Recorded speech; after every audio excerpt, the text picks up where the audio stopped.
그럼 지금부터 배현진 국회의원과 유용원 국회의원이 주최하는 전후 지연성 PTSD에 대한 이해와 보훈 정책 세미나를 시작하겠습니다. 모두 자리를 정돈해 주시기 바랍니다. 안녕하십니까. 오늘 세미나의 사회를 맡은 배현진 의원실 박재영 선임비서관입니다. 오늘 전후 지연성 PTSD에 대한 이해와 보훈 정책 세미나에 참석해 주신 여러분께 깊은 감사의 말씀 드립니다. 오늘 세미나는 국민의례와 내빈 소개 후 기념사진을 촬영하고 참석하신 내빈분들의 인사 말씀을 들은 후 제1, 제2 연평해전에 참전하신 영웅들의 사례를 발표하고 안종민 국가보훈행정사무소 대표님과 국방부, 보훈부의 전후 지연성 PTSD 지원정책 개선 방안에 대해 발표하도록 하겠습니다. 그럼 지금부터 세미나를 본격적으로 시작하도록 하겠습니다.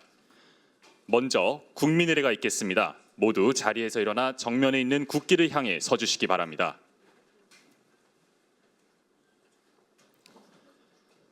국기에 대하여 경례.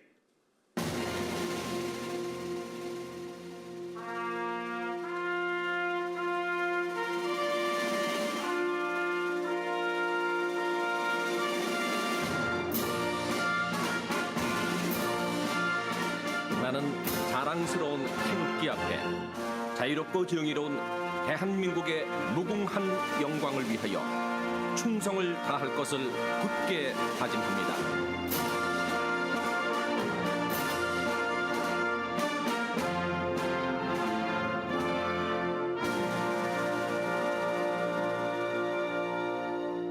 바로 이어서 애국가 제창이 있겠습니다. 애국가는 반주에 맞추어 1절을 부르도록 하겠습니다.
다음은 순국 선열 및 호국 영령과 대한민국 영예를 지키기 위해 용감히 전사하신 제1, 2 연평해전 참전 영웅들에 대한 묵념이 있겠습니다.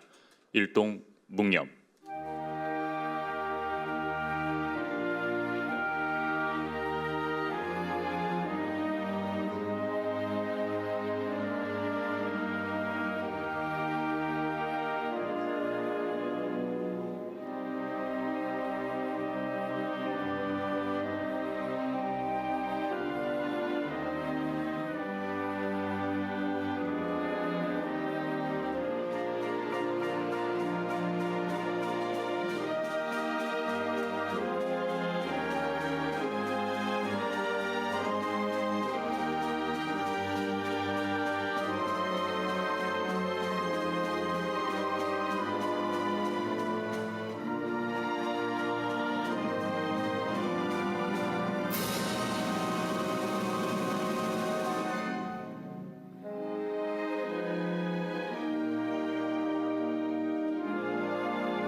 바로 모두 자리에 앉아주시기 바랍니다.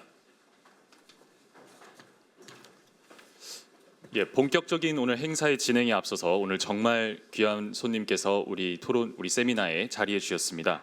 국회 국방위원회 성일종 위원장님께서 자리해 주셨는데요. 먼저 시간 관계상 위원장님의 인사 말씀 먼저 듣도록 하겠습니다. 여러분 큰 박수 부탁드립니다.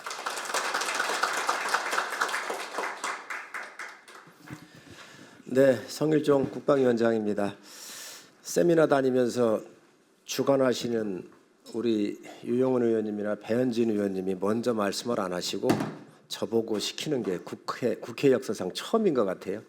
정말 다시 한번 미안하고 감사하다는 말씀을 드리고, 우리 배현진 의원님은 국방위원이 아니신데도 불구하고 정말 나라를 위해서 여러 가지 큰 일을 하신 우리 영웅들에 대한 예우에서부터 여러 가지를 이렇게 살펴주시는 것에 대해서 감사 말씀을 드립니다. 우리 유영훈 의원님은 뭐 자타가 인정하는 대한민국 최고의 국방 전문가이기도 합니다. 아마 두 분께서 연평해전에서 큰 공을 세우고 나라를 지키는데 이렇게 영웅들이 국회에 오셨었을 때 두 분께서 이렇게 맞이해 주시고, 또 지금 겪고 계신 여러 어려움들에 대해서 공개적인 이 자리를 이렇게 열었다고 하는 것은 굉장히 의미가 있습니다. 두 분한테 감사드리고, 또 박정훈 의원님도 여러분 어려움을 함께하기 위해서 이렇게 해주셨고, 우리 저 우재준 의원님도 이렇게 함께 하셨습니다.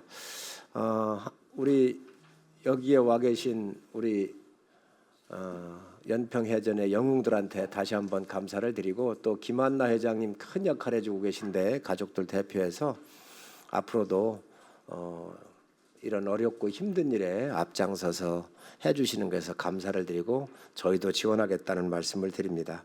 규정이 아주 잘못되어 있습니다.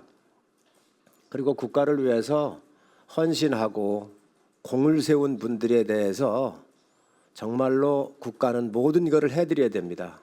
말로만 해드리는 게 아니라 그 말한 사람들이 앞장서야 합니다.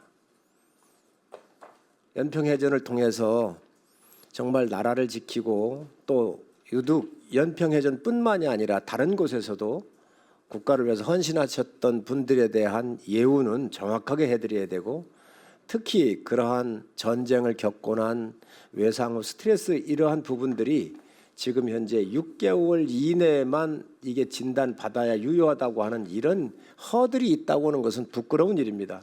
그게 의학적으로 어떤 의미가 있으며 과학적 근거가 무엇입니까?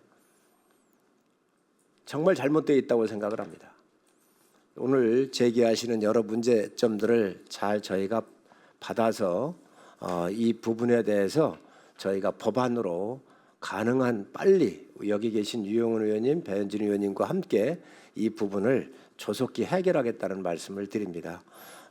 오늘 하여튼 귀한 분들, 이렇게 영웅들이 오셨는데 그동안 겪으신 어려움, 힘들었었던 여러 가지 사회생활하면서 말 못할 사연 있는 것도 다 털어놓으시고 우리 국민들께 소상히 알려드리는 좋은 기회가 되기를 바랍니다. 지금 외빈이 좀 와 있습니다. 그래서 제가 먼저 이렇게 두 의원님께서 배려해 주셔서 감사하다는 말씀드리고요. 아주 송구스럽게 제가 먼저 떠나게 됨을 양해해 주시기 바랍니다. 감사합니다. 네, 위원장님.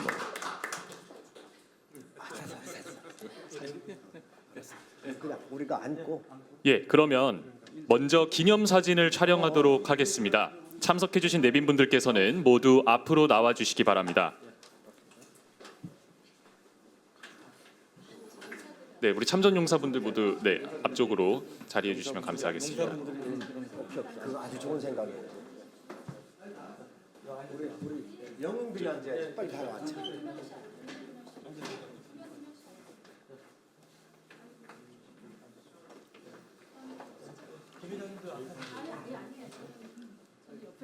제 옆에 이 뒤쪽으로도 가, 뒤쪽으로, 저쪽으로. 예, 먼저 기본 사진을 촬영하도록 하겠습니다. 하나, 둘, 셋. 자, 연평 영웅들 화이팅 한번 하지요. 네. 연평의 영웅들 화이팅!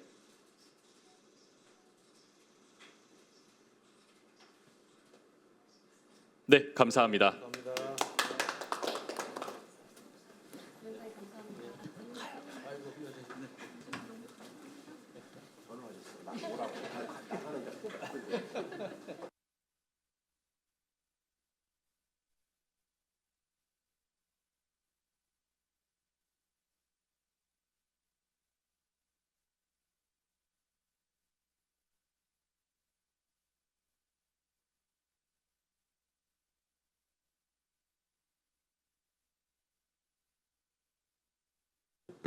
네, 그러면 다시 우리 귀한 발걸음 해주신 내빈 분들을 소개해드리도록 하겠습니다. 모두 큰 박수로 환영해 주시기 바랍니다. 먼저 오늘 행사를 공동 주최해 주신 국민의힘 유용원 국회의원이십니다.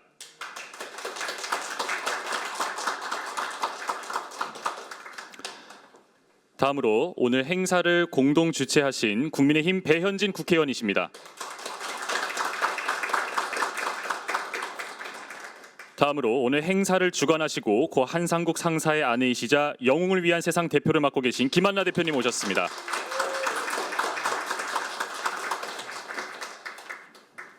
예, 국민의힘 최고위원이시죠. 우재준 국회의원님 자리해 주셨습니다. 국민의힘 임종득 의원님 오셨습니다. 국민의힘 박정훈 의원님 오셨습니다. 이종근 시사평론가님 참석해 주셨습니다. 다음은 제1연평해전 참전 영웅분들을 소개해 드리겠습니다. 김무상 참전 영웅 오셨습니다. 선정호 참전 영웅 오셨습니다. 김준희 참전 영웅 오셨습니다. 엄정호 참전 영웅 오셨습니다. 다음은 제2연평해전 참전 영웅분들을 소개해 드리겠습니다. 황창규 원사님 오셨습니다. 이철규 상사님 오셨습니다. 전창성 예비역 원사님 오셨습니다. 김승환 참전 영웅님 오셨습니다. 다음은 오늘 세미나 참석자들을 소개해 드리도록 하겠습니다. 안종민 국가보훈행정사무소 대표님 오셨습니다. 김진환 국가보훈행정사무소 대표님 오셨습니다. 배슬민 한국국방연구포럼 전문연구위원님 오셨습니다. 국방부 정주라 군인재해보상과장님 오셨습니다. 국가보훈부에서 최은실 등록관리과 사무관님 오셨습니다. 오늘 특별히 우리 유튜버 캡틴 김상훈님도 자리해 주셨습니다.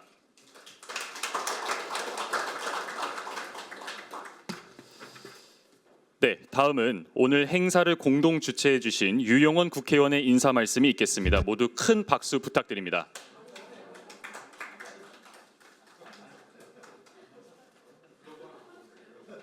이럴 때는 제 미필자가 양보해야 되는데. 우선 오늘 이 연말에 다 일과 바쁘실 텐데 시간 내주셔서 진짜 감사드립니다. 오늘 제가 연평 1, 2회전에 우리 영웅들 모신다고 하니까 저희 당내 의원들이 앞다퉈서 오시겠다고 하셨는데요. 저희가 소수 야당인 그 관계로 갑자기 지금 당내 투쟁하는 상황이 많아지다 보니까 뭐 천막 당사 당번 뭐 여러 가지 사정으로 인해서 오늘 이 자리에 저도 그렇고 번갈아 아마 다녀가실 것 같습니다. 근데 정말 대한민국 지켜주신 우리 소중한 귀한 영웅들 와주셔서 제가 진짜 감개무량하고 진심으로 다시 한번 감사한다는 말씀 드리겠습니다. 제가 오늘 애국가를 불렀는데요. 제가 항상 울컥하는 부분이 있어요. 4절에 그 가사를 이 기상과 이 마음으로 충성을 다하여 괴로우나 즐거우나 나라 사랑하세, 이 4절을 가끔 저희 이제 당협에서 1절 대신 같이 재창하는데 아마도 그 마음을 실전에서 가장 겪으셨고 지금도 마음속에 새기고 있는 분들이 이 자리에 계신 우리 연평해전의 영웅들이 아니실까 싶습니다. 유용원 의원님께서 대한민국 최고의 군사 전문가이기도 하신데요. 이 PTSD에 관한 법안을 내주신 덕분에 저도 제 진짜 군 알 모시거든요. 근데 이분 우리 영웅들께서 저희가 그냥 모신다 말만 하지 이 부분에 대해서 굉장히 고난을 겪고 있으시겠구나라는 그 생각을 새삼하게 됐습니다. 그리고 지난번 1인 시위하시는 우리 김한나 여사님과 함께 우리 용사들 두 분께서 함께 말씀을 주셔서 그 기회에 다른 사람들을 통해서 하는 얘기가 아니라 직접 해전에 참여하시고 지금까지 굉장한 어려움 중에 있으신 우리 용사님들을 어렵지만 자리에 모셔서 그 목소리 말씀을 직접 들어야겠다라는 생각이 들어서 오늘 자리를 마련하게 됐고요. 우리 또 이 자리에는 방금 전에 국방위원장님도 다녀가셨지만요. 우리 차관이셨던 임종득 우리 의원님 오셔서 아마 그 마음을 가장 깊이 이해하실 것 같습니다. 제가 뭐 다른 얘기 안 들고요. 저희는 아직 그 전쟁이 끝나지 않은 분단 국가입니다. 그리고 언제든지 여러분이 겪으신 그런 끔찍한 우리 그 전화가 다시 한번 발발할 수 있는 지역들이고요. 전쟁을 하는 여러 나라 중에서 미국 같은 경우에는 국가가 PTSD가 참전 용사들의 PTSD에 관해서 국가의 그 복무한 연관성이 인정만 되면은 그 등급에 따라서 모든 경제적 보상을 해주려는 최선의 노력을 다하고 있고, 그리고 988번이라는 24시간 전화를 통해서 이분들의 정서적 위기감, 고립감을 느끼지 않게 또 지원을 하고 그 모든 경제적인, 정서적인, 심리적인 뒷받침을 한다라는 기조하에 그 미국의 보훈부가 움직이고 있는데요. 과연 우리는 미국만큼은 아니더라도 우리의 용사들을 제대로 예우하고 있는지 오늘 이 자리에서 같이 한번 말씀 들어보면서 되새겨보고, 우리 유영원 의원님이 내주신 소중한 법안을 하루빨리 또 국회에서 처리하고 우리 보훈부를 통해서도 여러분에 대한 합당한 예우를 할 수 있는 그날이 빨리 오기를 제가 기대해 보겠습니다. 다시 한번 감사드리고요. 오늘 모두에게 대한민국 사랑하시는 모두에게 소중한 시간이 되셨으면 좋겠습니다. 고맙습니다. 네, 감사합니다. 네, 말씀 도중에 와주신 또 내빈분들을 제가 소개해드리도록 하겠습니다. 국민의힘 고동진 의원님 오셨습니다. 국민의힘 정광재 전 대변인님 오셨습니다. 네, 그러면 오늘 행사를 공동 주최하신 유용원 국회의원의 인사 말씀이 있겠습니다. 모두 큰 박수 부탁드립니다.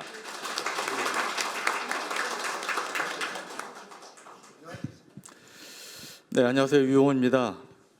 오늘 행사가 배현진 의원님하고 저하고 공동 주최하는 걸로 돼 있는데, 사실은 실제로 오늘 세미나 아이디어, 그다음에 실제 준비를 해주신 거는 옆에 계신 배현진 의원님입니다. 저는 법안만 이제 발의했고 실제로 어떠한 액션은 좀 부족했는데 배 의원님께서 이런 정말 의미 있는 행사를 같이 개최할 기회를 주셔서 감사하다는 말씀을 드립니다. 그리고 우리 옆에 계신 김한나 여사님께도 감사의 말씀을 드립니다.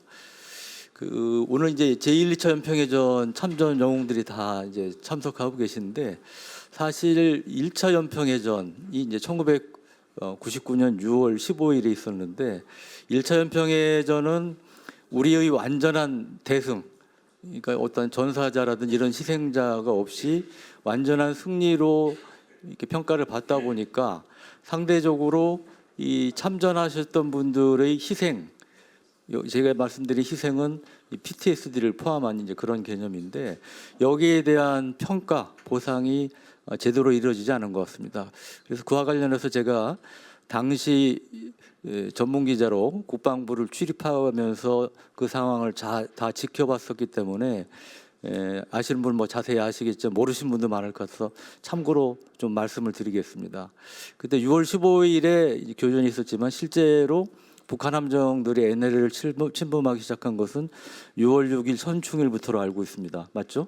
그래서 무려 6월 6일부터 15일까지 거의 매일 북한 함정들이, 경비정들이 NLL을 침범하는 이제 상황이 벌어졌는데, 정말 그때 안타까웠던 게 당시 이제 김대중 대통령이셨어요. 근데 김대중 대통령이 아시다시피 햇볕 정책을 이제 추진하시면서 남북 간의 어떤 군사적 긴장, 이거에 대해서 굉장히 좀 좋게 표현하면 조심스럽고 소극적인 이러한 이제 태도를 취하시다 보니까 이 북한의 도발 상황에 대해서 굉장히 모순되는 어이없는 이른바 4대 교전 규칙이라는 걸 내립니다.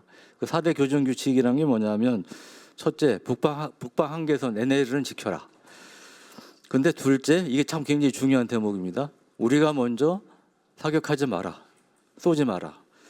그리고 세 번째, 만약에 북한이 먼저 사격하면 교전 규칙에 따라 격퇴하라.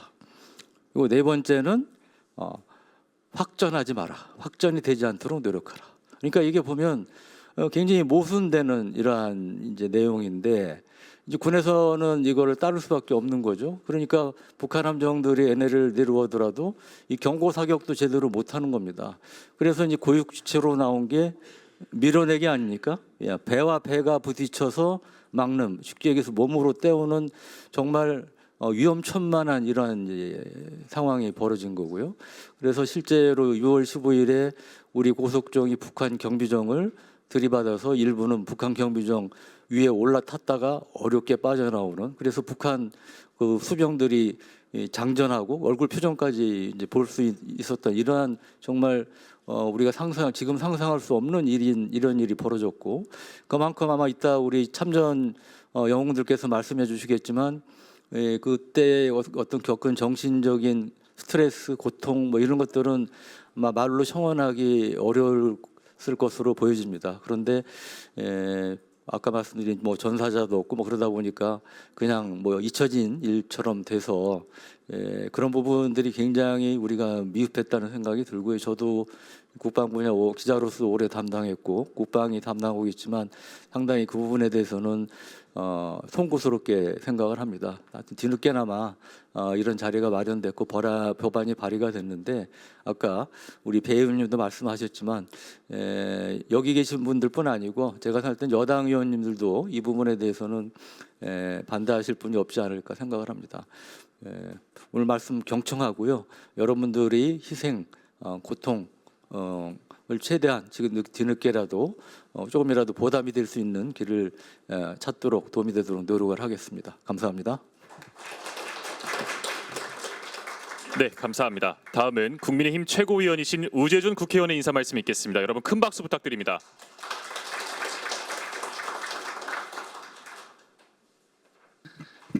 네, 안녕하십니까. 국민의힘 청년 최고위원 대구 북구갑 국회의원 우재준입니다. 제가 2010년 1월 군번입니다. 제가 2010년 1월 그 대구에서 공군 생활을 했었는데요. 그때 2010년 3월에 천안함 폭침 사건이 있었고 11월에 연평도 포격 사건이 있었습니다. 두 가지 큰 사건을 제가 경험을 했었는데, 물론 저는 뭐 대구 공군에 있었기 때문에 직접적으로 제가 뭐 전투에 이렇게 참여하거나 이런 건 아니지만 그럼에도 불구하고 저는 그때 기억을 매우 생생하게 기억하고 있습니다. 정말 그날 우리 당직 사관님이 아침에 뭐라고 말씀하셨는지, 그 다음에 우리 사령관께서 어떻게 이야기를 하셨는지, 여단장님 어떻게 이야기하셨는지, 모든 것들 그때 선임들은 어떻게 반응했고 여러 가지들을 다 기억하고 있습니다. 저는 아마 그 전투에 참여했던, 천안함에 직접 탑승했던, 그 다음에 연평도에 있었던 군인들은 저의 적어도 한 10,000배는 그 강렬한 기억을 가지고 아마도 분명히 지금도 그렇게 그 기억들을 가지고 살 거라고 저는 생각을 합니다. 다 제 또래입니다. 다 저랑 또래고, 뭐 어떻게 보면 제가 다르게 이렇게 군대를 갔으면 제가 그쪽으로 갈 수도 있었고 한 그런 제 또래들이라고 생각합니다. 그러면 그 기억에 대해서는 분명히 저는 충격적인 기억을 가지고 있는 사람들도 있고 아마 여기 계신 우리 영웅들께서도 전부 마찬가지라고 생각합니다. 그때의 기억을 엄청나게 강하게 가지고 있고 거기에 대해서는 국가에서 매우 평생을 책임져야 한다고 저는 생각을 합니다. 저는 우리나라가 얼마나 부강한 나라가 되는지, 얼마나 선진국이 될 수 있는지는 우리가 영웅들을 어떻게 대하는지에 따라서 결정이 된다고 생각합니다. 그렇기 때문에 저는 이 부분에 대해서는 국가가 앞으로도 계속해서 이야기할 수 있어야 한다고 생각합니다. 제가 그때 당시에 가졌던 기억 중에 굉장히 서운한 기억도 많이 갖고 있는 게, 참 그런 큰 일이 있는데 정치권에서는 이게 또 뭐 정치적 논쟁이 돼서 뭐 이거를 뭐 우리 군의 책임이니 뭐니 뭐 이렇게 이야기하면서 최대한 부각받지 않게 하려고 막 그런 시도들도 막 있고 하더라고요. 그런 점에 있어서는 저도 너무 서운했던 기억도 아직까지도 제가 갖고 있는데요. 적어도 이 문제만큼은 정말 우리나라를 위한 문제니까, 정말 우리 영웅들을 위한 문제니까 그런 식으로 흘러가지 않고 정말 우리 영웅들을 더 우리가 보살필 수 있는 그런 역할을 함께 해줬으면 좋겠습니다. 특별히 오늘 김한나 여사님에 대해서 제가 늘 감사드린다는 말씀을 꼭 하고 싶어요. 우리 한상국 상사님의 아내분이시잖아요. 이후에도 정말 어느 누구보다도 우리나라 보훈을 위해서 그리고 영웅들을 위해서 노력하시는 분이라고 생각합니다. 이 자리를 빌어서 제가 정말 존경드린다는 말씀과 정말 감사드린다는 말씀 꼭 드리고 싶습니다. 감사합니다. 네, 감사합니다. 다음은 오늘 행사를 주관하신 영웅을 위한 세상 김한나 대표님의 인사 말씀이 있겠습니다. 모두 큰 박수 부탁드립니다. 안녕하세요. 저는 제2연평해전 전사자 한상국 상사 아내이며 영웅을 위한 세상 대표 김한나입니다. 가시는구나. 네. 오늘 이렇게 뜻깊은 자리에 이렇게 마련해주신 유영훈 의원님, 배현진 의원님께 너무 감사드리고요. 저희가 연평해전이 단순한 과거 전투가 아니라는 걸 아셨으면 좋겠고요. 그리고 지금 수십 년이 지난 지연성 PTSD는 개인 문제가 아니라 국가가 책임져야 할 전쟁의 또 다른 상처라고 생각합니다. 그런데도 우리들은 오랫동안 버텨왔고 살아왔다는 이유만으로 그 고통을 보지 못하시는 것 같아요. 취급을 못 받는 것 같아요. 그래서 오늘 세미나로 인해서 이 개인 우리 참전 용사분 개인의 아픔을 호소하는 게 아니라 국가가 무엇을 놓치고 있는지 그리고 앞으로 어떤 보훈 정책으로 나가야 하는지를 함께 고민하는 자리라고 생각합니다. 그래서 특히 그 직접 이제 증언을 해주시러 오신 1, 2 연평해전 참전 용사분들의 용기가 이 사회에 반드시 기록이 되어야 할 응답할 목소리라고 생각하고 그 침묵 시간마저 국가가 책임을 져야 한다고 생각합니다. 그래서 오늘 그 논의되는 지연성 PTSD에 대한 올바른 이해로 이어지고 참전 용사가 스스로 증명하지 않아도 국가가 먼저 찾아 예우하는 보훈 정책으로 이어지기를 기대하고요. 그리고 실질적인 제도 개선으로 이어지길 진심으로 기원합니다. 감사합니다. 네, 감사합니다. 다음은 국회 행정안전위원회 위원이신 고동진 국회의원의 인사 말씀이 있겠습니다. 여러분 큰 박수 부탁드립니다.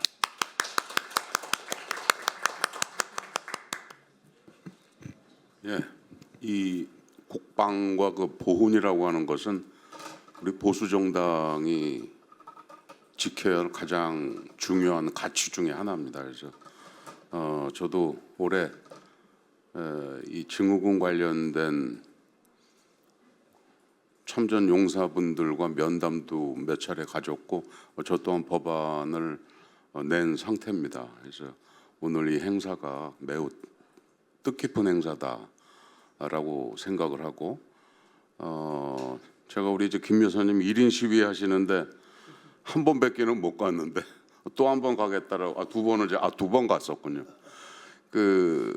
이게 일회성이나 이런 거로 절대로 끝나서는 안 되고 이 외상후 그 스트레스 증후군이라고 하는 것이 미국 같은 경우에서는 국가가 전적으로 책임을 지고 이거를 관리를 해주고 지원을 해주고 있는 그런 상황인데 우리나라 같은 경우는 이게 정권에 따라 가지고 틀리게 평가가 되고 이런다라고 하는 것이 굉장히 이 국회의원의 한 사람으로서 좀 부끄럽고 안타까운 심정입니다. 그러나 이 법안이 이미 발의가 돼 있고 우리 유영훈 의원님도 발의를 해놓은 상태이기 때문에 조만간에 어떤 결론이 나지 않을까 그런 생각을 하고 있습니다. 다시 한번 이 자리를 빌어서 돌아가신 분, 또 다치신 분, 다치셔서 그런 증후군을 앓는 모든 분들, 그다음에 가족들에게 국가가 많은 역할을 할 수 있도록 최선의 노력을 다하겠다라고 말씀을 드리겠습니다. 감사합니다. 네, 감사합니다. 다음은 국회 국방위원회 위원이신 임종득 국회의원의 인사 말씀이 있겠습니다. 모두 큰 박수 부탁드립니다. 예, 국방위원회 임종득 의원입니다. 오늘 제1 연평해전 영웅님들을 모시고 전후 지연성 PTSD를 이해하고 보훈 정책화하는 세미나를 개최하게 된 것을 상당히 의미 있게 생각을 합니다.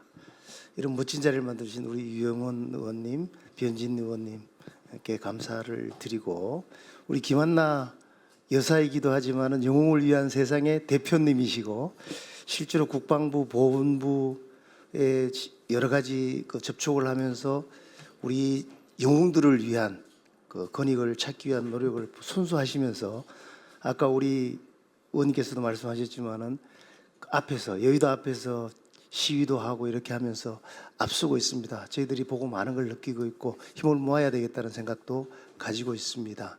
오늘 보니까 보훈부에서도 이렇게 나오셨는데 이 부분은 우리가 국가를 위해서 헌신하다 다친 분들에 대해서 끝까지 책임진다라고 하는 캐치프레이즈는 이야기를 하고 있는데 세부적으로 들어가 보면은 아직까지 미비한 점이 너무 많다. 특히 PTSD와 관련된 부분들을 제가 보훈부 장관하고도 직접 대화하고 얘기를 해서 질문을 해봐도 알고는 계신데 이 부분을 어떻게 보훈 정책에 반영할 것인가에 대한 정리가 지금 안 된 상태입니다. 그래서 오늘 참석하신 보훈부 관계자께서는 이 내용들을 좀 잘 들으셔가지고 빠른 시간 내에 이 부분들이 반영이 돼서 국가를 위해서 헌신했던 우리 영웅들이 더 이상 아픔을 느끼지 않도록 이렇게 해줬으면 좋겠다는 말씀을 드리고 법안과 관련돼서 저도 관심을 많이 가지고 있고 빠른 시간 내에 이게 통과가 돼서 현실적으로 작동될 수 있도록 하는데 최선을 다하겠다는 말씀을 드리겠습니다. 대단히 감사합니다. 네, 감사합니다. 다음은 국회 과학기술정보방송통신위원회 위원이신 박정훈 국회의원의 인사 말씀 있겠습니다. 여러분 큰 박수 부탁드립니다.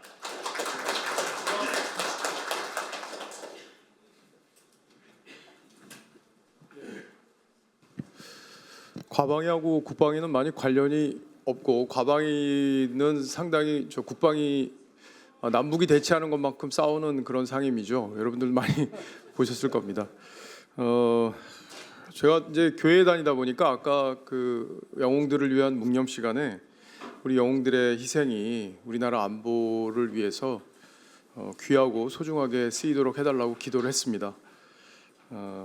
제가 동아일보 다닐 때 제가 자랑스러운 제복상이라는 거를 그 기획실에 있을 때 만들었어요. 그래서 우리 제복을 입은 분들이 우리나라에서 제대로 대접받지 못하고 있는 현실을 언론이 앞장서서 고치기 위해서 그 상을 만들었고 이제 상을 받게 되시는 분들은 특진도 하고 그런 이제 제도를 저희가 만들어서 또 군과 협의를 해서 그 상이 지금까지도 잘 진행되고 있습니다.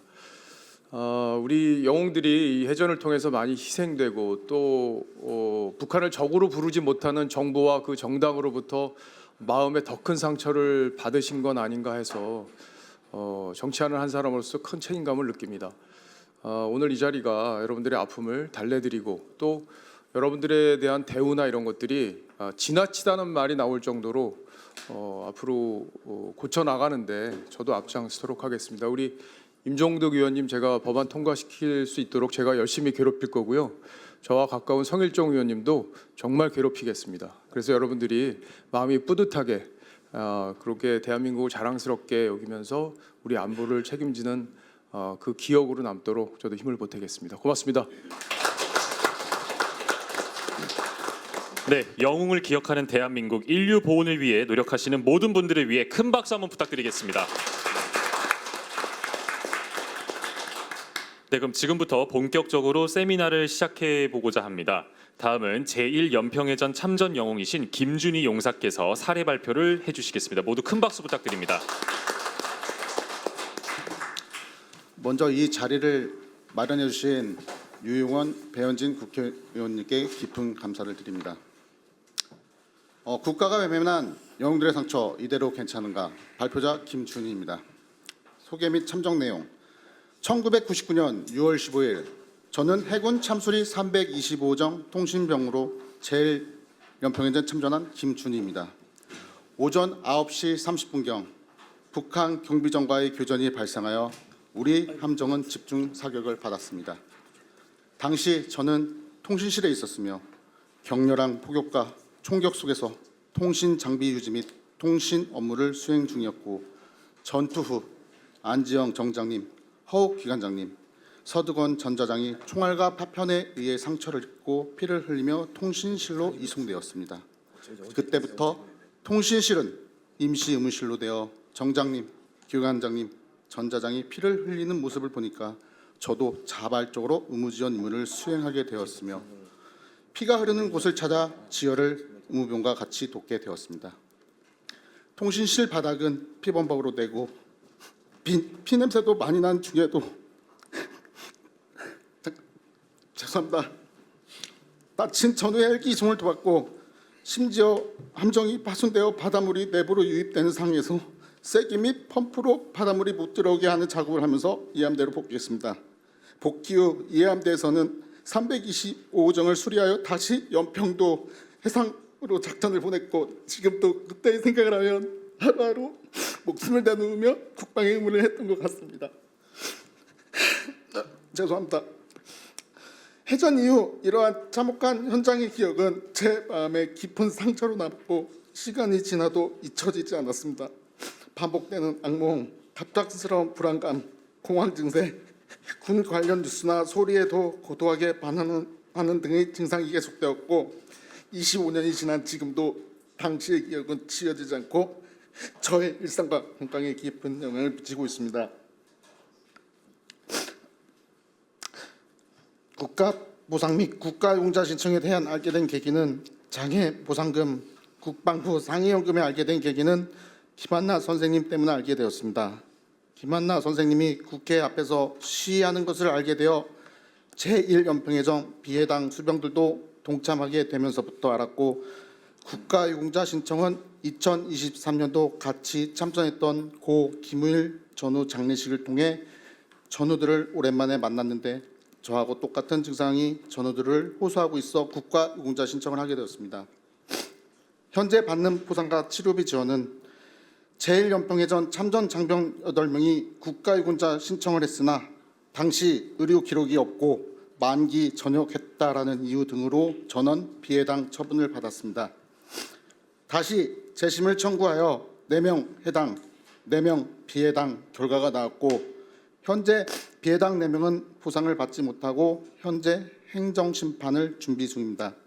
치료비는 현재 사비로 감당하고 있습니다. 현재 PTSD로 장애보상금과 국가유공자 비해당된 핵심 사유는, PTSD 장애보상금은 제대할 당시 군에서 안내사항도 없었고 법에 명시되어 있는 6개월은 훨씬 지난 25년이기에 현행법으로는 지원 자체가 불가하며, 국가유공자 비해당은 국가보험부의 의지 문제인 것 같습니다. 수병 8명이 모두 비해당 되었으면 심사 기준에 부족하여 보완하거나 다른 방법들을 찾아볼 텐데, 4명 해당, 4명 비해당, 이런 결과에 비해 당 사인은 해당 사인들과 아픔의 크기나 삶의 어려움 등 다름이 크지 않는데, 국가보험부 보험심사위원회는 의도적으로 4명을 나눴습니다. 또한 요건 심사를 하는데 상위 등급 판단 기준을 적용하여 비해당 처분을 내린 게 가장 큰 문제입니다. 그래서 국가보험부가 지속해서 존재 자체를 거부하는 행위를 하고 있다는 것이 생각됩니다. 국가가 참전자를 어떻게 예우하기 바라는지, 첫 번째로 정당한 국가유공자 인정입니다. 전투로 인한 PTSD와 정신적 상해가 공무상, 전투상 상해로 인정되기를 요구합니다. 1999년에는 PTSD 개념 진단 미비했고 기록도 남기기 어려웠으므로 현재 기준으로 과거를 심사하면 절대 인정될 수 없다는 것이 가장 큰 문제라고 지적합니다. 그래서 기록 부족 비해당이 아니라 전투의 특수성, 지연성, PTSD의 특성을 반영한 특별 심사 기준을 원합니다. 두 번째, 실질적인 치료비 재활 지원. 많은 생존 장병들은 지속적으로 불안, 수면장애, 우울, 공황장애 등으로 장기 치료가 필요합니다. 그러나 치료비를 사비로 부담해야 하는 경우가 많고, 현재 보온 요건이 안 되면 치료비를 모두 개인이 부담해야 합니다. 따라서 전투 관련 후유증에 대해 우선적 전액 치료 지원 또는 보온 의료 적용 확대가 필요합니다. 세 번째, 전투의 성격과 공적에 대한 국가가 인정. 제1연평해전은 분명한 북한 도발 저지 전투였습니다. 참전 장병의 바람은 국가 차원의 전투 평가 재정립이고, 전투 후유증을 정당하게 인정하고 기록 부족으로 예우받지 못한 세대에게 국가가 책임 있는 방식으로 명예와 치료를 보장해 주기를 간곡히 부탁드립니다. 죄송합니다. 읽다 보니까 그 옛날 그 생각이 나가지고 저도 모르게. 네. 이상 발표를 마치겠습니다.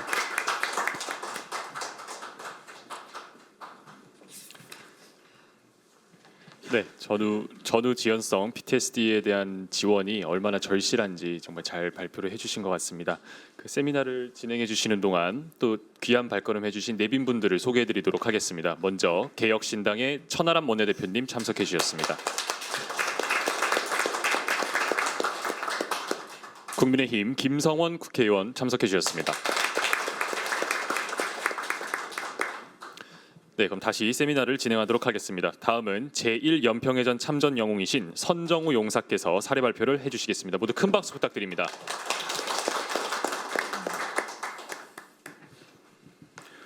안녕하십니까. 먼저 이 자리를 만들어주신 배현진 의원님, 유영원 의원님께 감사의 말씀드립니다. 저는 1999년 6월 15일 제1연평해전 당시 해군 참수리 3.25정에 승선했던 병기병 선정호입니다.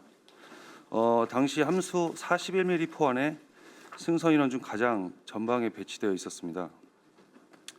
99년 6월 7일 긴급 출항으로 연평도 인근 NLL에 도착했고 북한군 함정은 NLL을 침범한 채 소총을 들고 있었습니다. 선제 공격이 불가해 우리는 2-3m 거리에서 북한군과 마주한 채 약 9일간 밀어내기 작전을 수행했습니다. 그러던 중 6월 15일 오전 9시 30분 참수리 338호정이 북한군 함정의 후미를 들이받고 우리 325정이 측면을 들이받으면서 전투가 시작되었습니다. 그 당시 저는 북한군이 압사하거나 바다로 떨어져 사망하는 장면을 맨 앞에서 목격하였습니다.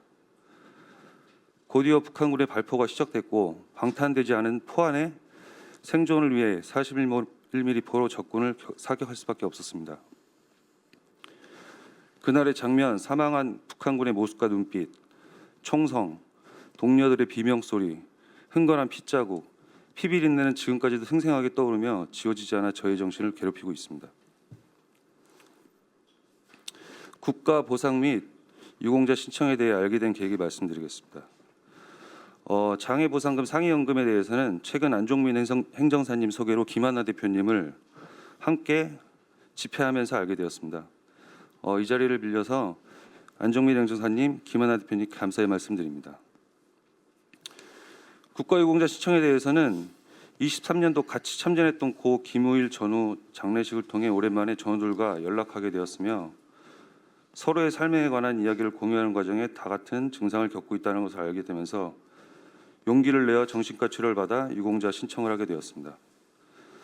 그동안 지연성 PTSD로 유공자 신청을 한다는 생각을 못했고 당시 PTSD라는 용어 자체도 몰랐으며 솔직히 국가에서 외면당하고 묻혀버린 제1연평해전이었다고 생각하며 살아왔기에 저희 정신적 고통은 그냥 제가 당시 전투를 겪으면서 생긴 것으로 당연히 제가 안고 살아가야 될 생각하는 것이라 생각하며 살아왔던 것 같습니다. 현재 받는 보상과 치료 지원은 현재로서는 보상과 치료비 지원은 전혀 없습니다. 국가에서 부정하는 제1연평해전 참전자들에게 어느 누가 어느 기관에서 지원해 줄까요? 저희는 그냥 저희 사비로 진료를 받고 있습니다. PTSD 장애 보상금과 국가유공자 비해당에 대한 사유에 대해서 말씀드리겠습니다. 저는 최근에서야 PTSD 관련 장애 보상금과 상해연금 제도가 있는 사실을 알게 되었으며 그동안 그 누구로부터도 안내를 받은 적이 없었습니다. 국가유공자 비해당된 사유 중 1차 비해당 공문에는 보험부 외부 의학 전문 내용이 포함되어 있었고 해당 자문에는 연평해전이 PTSD 원인이며 치료가 늦어졌을 뿐 진단 가능하다는 취지의 의견이 명시되어 있었습니다. 그럼에도 결과는 비해당이었습니다. 이후 정보 공개 청구를 통해 심의 과정에서 외부 의학 자문이 4번이나 이루어졌다는 걸 알게 됐고 이 중 인과관계 있음 2번, 인과관계 없음 2번. 보험부는 인과관계 없음 의견만을 인용해서 비해당 처분을 내렸습니다. 이로 인해 결론을 정해놓고 자료를 선택한 것이 아니냐는 의문을 제기하고 싶습니다. 당시에 적혀있는 비해당 사유로는 전투 이후 제대 시까지 PTSD 진료 기록이 없었다. 두 번째, 전역 후 20년 이상 정신과 방문 기록이 없었다. 세 번째, 대학 졸업 및 직장 생활을 유지해 사회, 직업적 기능 손상이 확인되지 않았다는 점입니다. 그러나 당시에는 PTSD라는 개념조차 없었고 2000년 12월에 제가 제대를 했는데 그 당시 나름 열심히 살아왔고 이렇게 하지 않으면 사회 낙오자가 되기에 남들보다 더 노력하며 살아왔습니다. 전투 경험으로 인한 정신적 고통에 대해 주변 누구도 들어주는 사람이 없었고요. 당시 PTSD라는 용어도 몰랐고 2000년 초반에 정신과 진료를 받는다는 건 상상도 할 수 없었습니다. 그냥 이 모든 상황을 혼자 감당하며 살아왔던 것뿐입니다. 이제야 알았습니다. 저로 인해 가족들도 고통을 받고 있다는 사실을. 국가가 참전자를 어떻게 예우하게 바라는지, 대한민국에서 남자로 태어나 국방의 의무를 다하기 위해 군에 입대하여 6.25 전쟁 이후 상상도 못할 전투를 겪었다고 생각합니다. 하지만 국가는 제1연평해전을 지금까지도 외면하였고 지금도 우리를 외면하고 있습니다. 1999년도에는 국가를 위해 싸웠는데 이제는 국가와 싸우고 있으며 이로 인해 당시의 기억들이 더욱 생생하게 떠올라 너무 힘들고 점점 지쳐가고 있습니다. 미국은 국가를 위해 희생한 제대군인을 국가가 나서서 찾아 예우해 준다고 합니다. 그러나 대한민국은 희생자가 직접 자료 준비를 하고 해명을 해도 외면합니다. 제발 참전자들에 대해 저희와 같은 2차 가해가 발생되지 않도록 명확한 기록을 바탕으로 국가가 먼저 나서서 예해 주길 간절히 바랍니다. 이상입니다.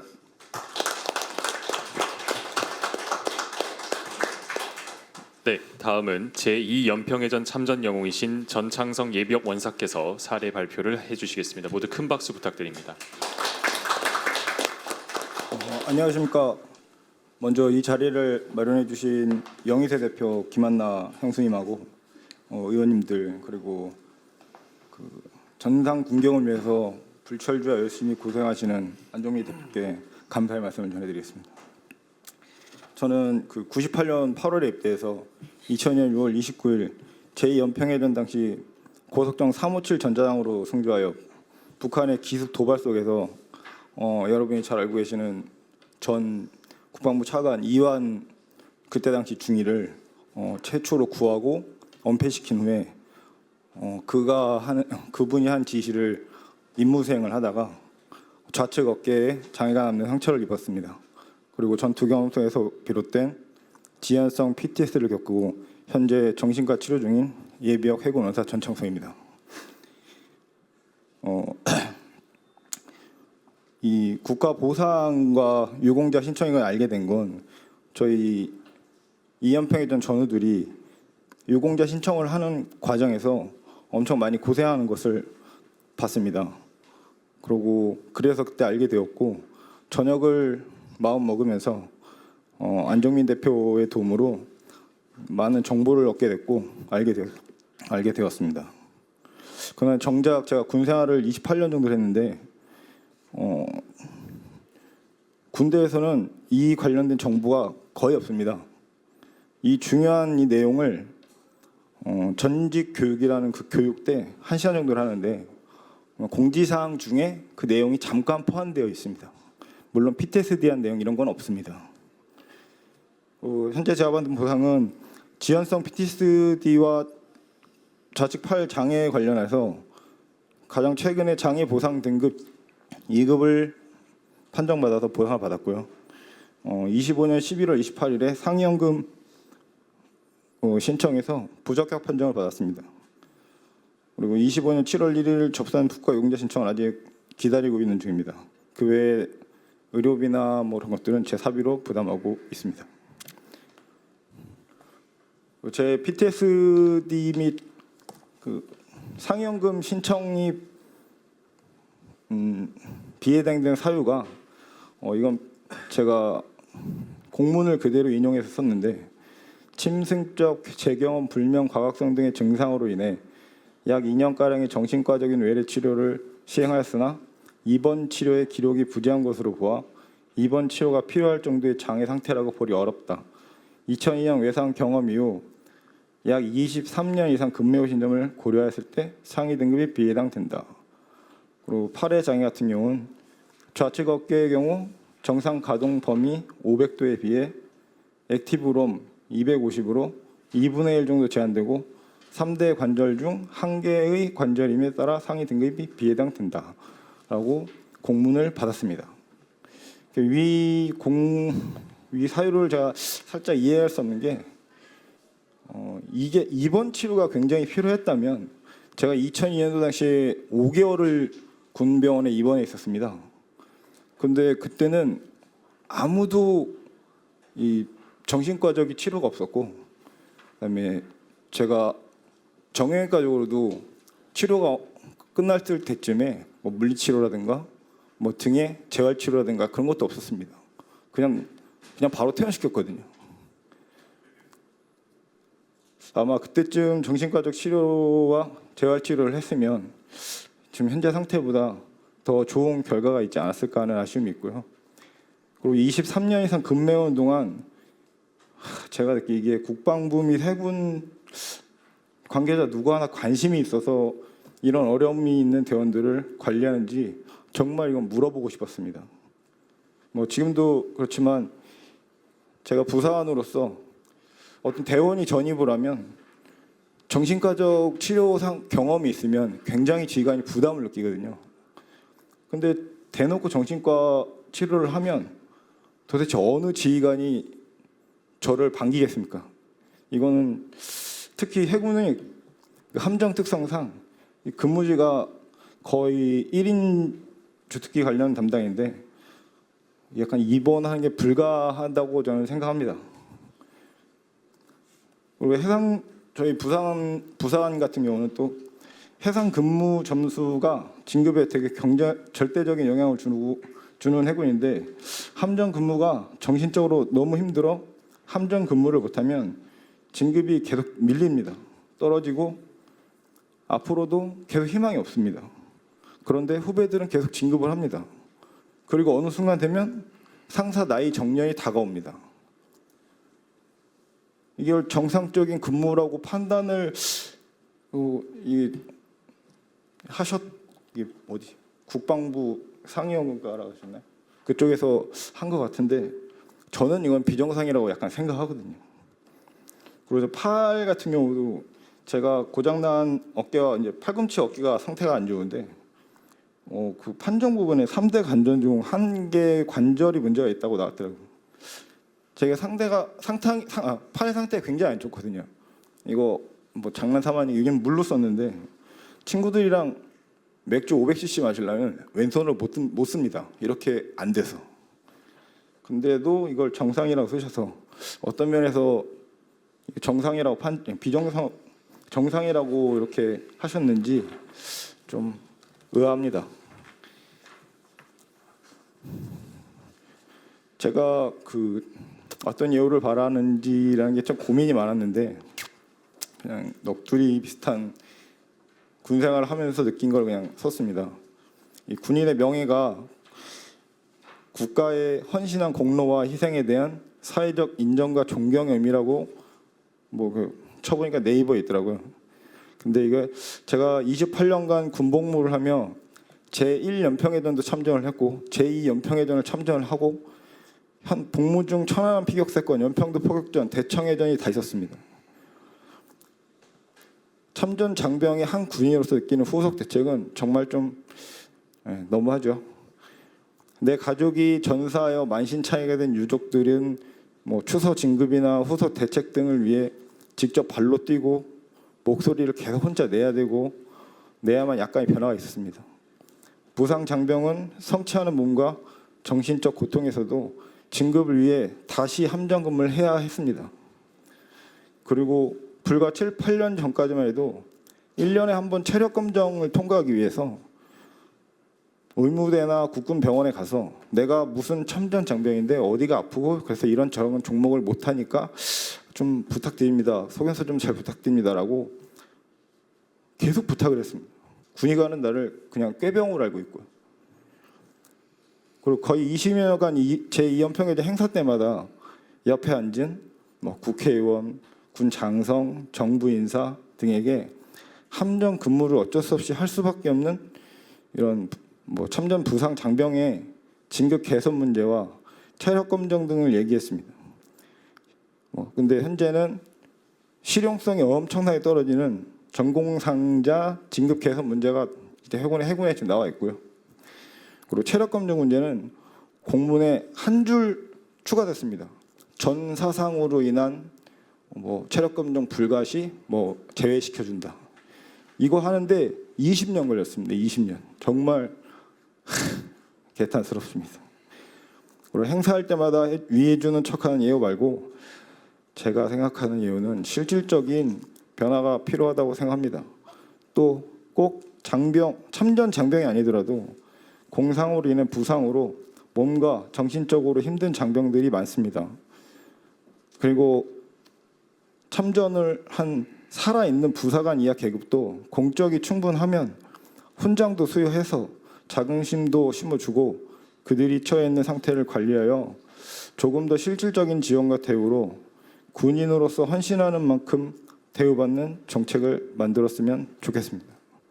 이상입니다. 네, 전투 당시의 참혹함을 다시 얘기하시는 게 정말 어려우셨을 것 같은데요. 용기 내서 오늘 세미나에 참석해 주신 참전 영웅들에게 다시 한번 큰 박수 부탁드리겠습니다. 예, 그럼 지금부터는 본격적인 전후 지연성 PTSD 지원 방안에 대한 세미나를 진행하도록 하겠습니다. 먼저 국가보훈행정사무소의 안종민 대표님께서 전후 지연성 PTSD 장애 보상 문제점 및 개선 방안을 주제로 발표해 주시겠습니다. 여러분 큰 박수 부탁드립니다. 네, 안녕하십니까. 오늘 발표 지연성 PTSD 장애 보상과 문제점과 개선 방안을 보고하게 될 안종민 행정사입니다. 제가 시작하기에 앞서 이 세미나가 여기 오신 영웅들뿐만 아니라 죄송합니다. 잠시만 천하람 대표님. 네네, 너무 죄송합니다. 저희 양해 1분만 좀 네네네, 해주시면 알겠습니다. 예, 그래도 국회 일정 때문에 우리 개혁신당의 원내대표 오셨는데 말씀 안 듣고 제가 모시면 안 될 것 같아서 너무 죄송합니다. 아니, 괜찮습니다. 예. 아유 정말 죄송합니다.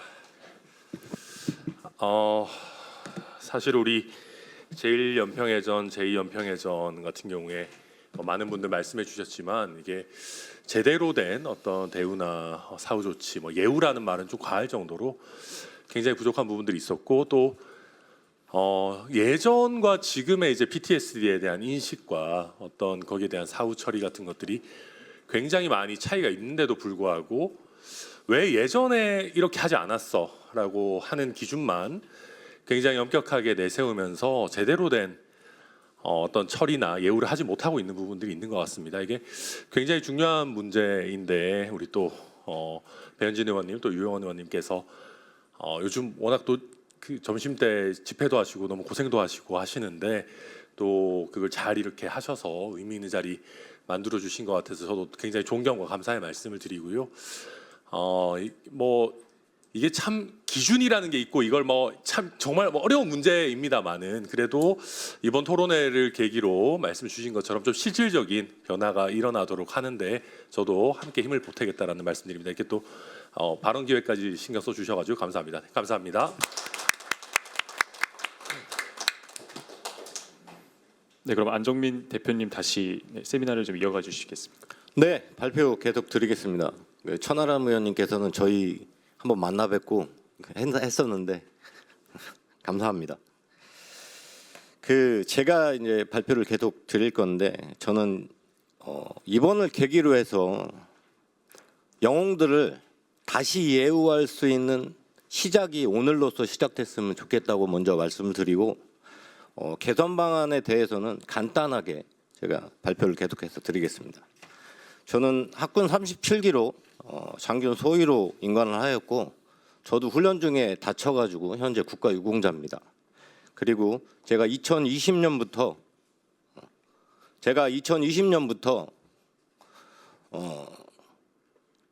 천안함 그리고 제1연평해전, 제2연평해전 인원들 약 30에서 40명을 국가유공자 등록하는 거에 대해서 도움을 줬고요. 지금 현재 제1연평해전 참전자 8명을 법무법인 예우와 함께해서 국가유공자를 등록 대행 중에 있습니다. 하지만 가족을 먹여서 잠시 제가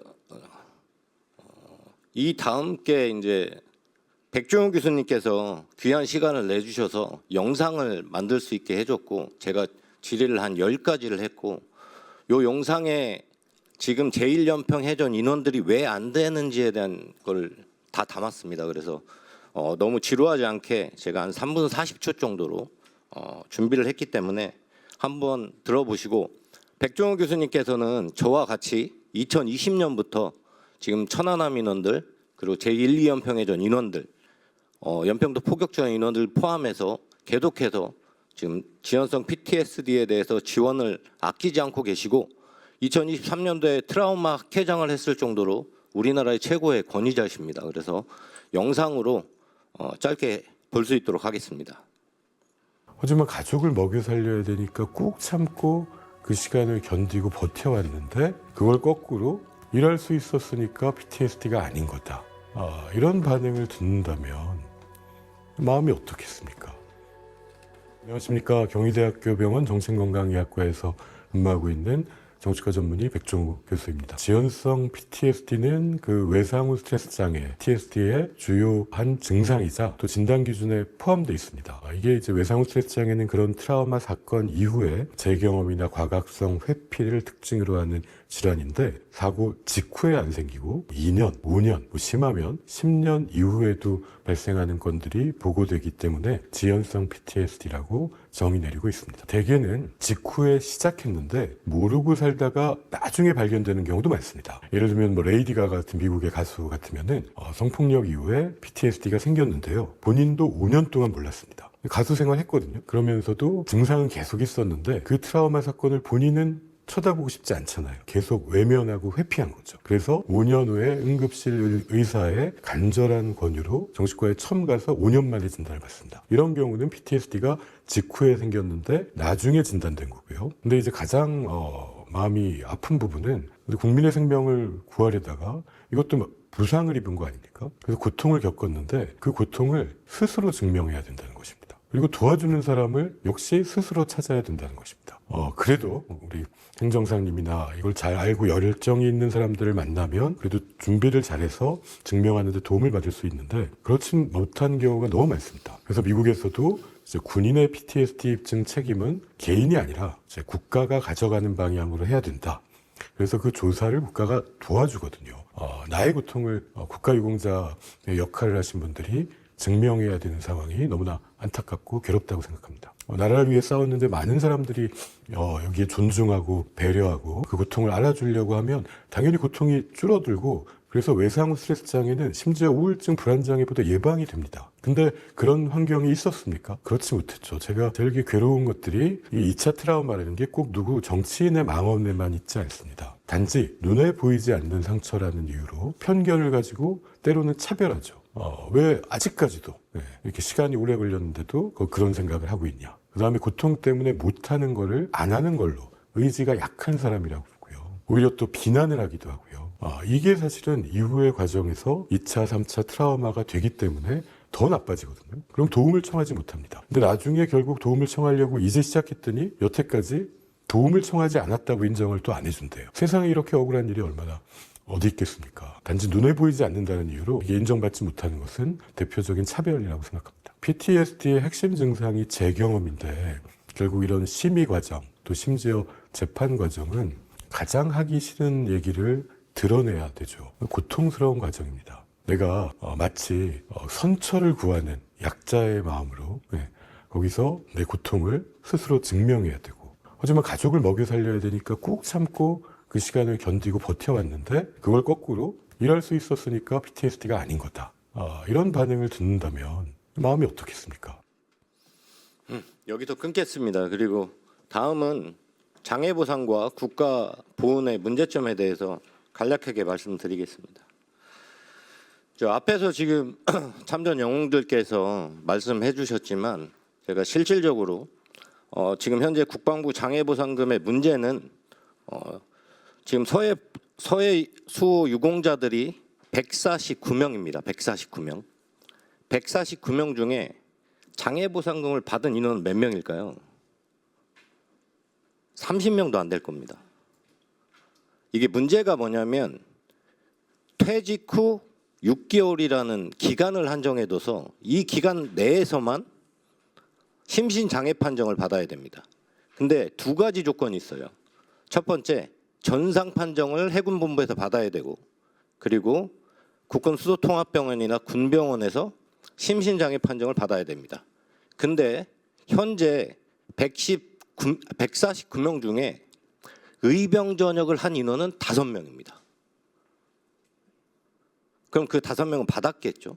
그리고 차례차례 간부들 중에 늦게 전역하시는 분들이 이 법이 생긴 게 2020년입니다. 2020년 이후에 이 장애보상금에 대한 사실을 알게 되었고, 그 후에 지금처럼 받는 인원들이 좀 늘어나고 있습니다. 네, 아마 국방부에서도 현황을 알고 있을 겁니다. 여기 뭐 앞에 보시면, 밑에 보시면 제가 이제 정확히 해놨는데 2020년도에는 0명, 2021년도에는 12명, 2022년도에는 7명, 2023년도에 6명. 그러니까 지금 현재 1년에 병원에서 의병 전역하는 인원들이 병사들이 한 1,300명에서 1,500명, 그리고 간부는 부사관 장교 포함해서 한 80명 정도 됩니다. 80명 중에 10%만 지금 장애보상금을 받고 있는 상황이에요. 그러니까 이게 안내도 안 돼 있을 뿐더러 지금 문제가 많았죠. 근데 그나마 유영훈 의원님께서 이 문제를 명확히 인지를 하고 계시고, 그래서 이번에 법안을 내신 거예요. 6개월 이후에도 지연성 PTSD를 진단을 받은 경우에는 보상해주자. 그래서 지금 이 법이 나왔고, 아마 여기서 가장 소외된 인원들은, 장애보상금에서 소외된 인원들은 수병과 연평도 포격전에서 다친 병사들입니다. 왜 그러냐면 병사들은 전역하면 끝이거든요. 그렇기 때문에 아마 제가 알고 있기로는 장애보상금을 받은 병사는 손꼽을 겁니다. 그래서 이 부분에 대해서는 이번에 법이 통과하면서 최소한 1990년대 이후에 전투 중 발생한 부분에 대해서 보상이 되게끔 해 주셨으면 좋겠고, 다음으로 제가 이 문제에 대해서 가장 큰 문제점을, 국방부 장애보상금에 대해서 크게 문제점을 느끼는 것 중에 하나가 뭐냐면 지금 이 상황은 잘 모르실 겁니다. 저희가 군 내부에서 만약에 제일 보상을 많이 받는 게 뭘까요? 아마 전사로 알고 계시죠? 전사가 아마 4억 3천만 원 정도 보상을 받거든요. 근데 전사보다 더 많이 받는 보상이 있습니다. 뭐냐면 영내에서 교통사고, 그러니까 군용 차량 사고가 나서 사망하게 되면 최고 사망보상금을 5억을 주게 돼 있습니다. 전투 중 사망할 경우에 4억 3천을 받았거든요. 이게 작년에 국방부에서 바꾼 거예요. 근데 아직도 전사는 60배만 주고 있거든요. 그런데 예를 들어서 제가 여기도 만들어놨지만 장애보상금이 약 4천만 원 정도 됐어요. PTSD 지원받은 다음 현재 기준으로. 근데 아마 서해수 장병들 중에 조기 전역한 간부와 병사들은 아까도 발표했지만 지원금은 빵원, 치료비는 본인이 내고 있다는 것을 꼭 알아주셨으면 좋겠습니다. 그 다음에 국가유공자에 대한 문제는 이거 너무 많이 나왔던 얘기죠.